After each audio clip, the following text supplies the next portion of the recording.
गणनायकाय गणदैवताय गणाध्यक्षाय धीमहि गुणशरीराय गुणमण्डिताय गुणेशानाय धीमहि गुणातीताय गुणाधीशाय गुणप्रविष्टाय धीमहि एकदन्ताय वक्रतुण्डाय गौरीतनयाय धीमहि गजेशानाय भालचन्द्राय श्रीगणेशाय धीमहि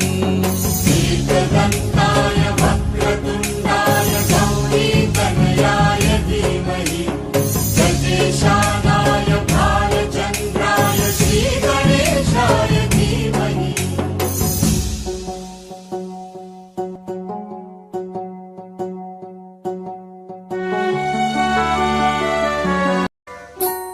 गानचतुराय गानप्राणाय गानान्तरात्मने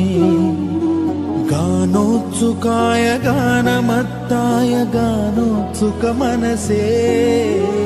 गुरुपूजिताय गुरुदैवताय गुरुकुलस्थायिने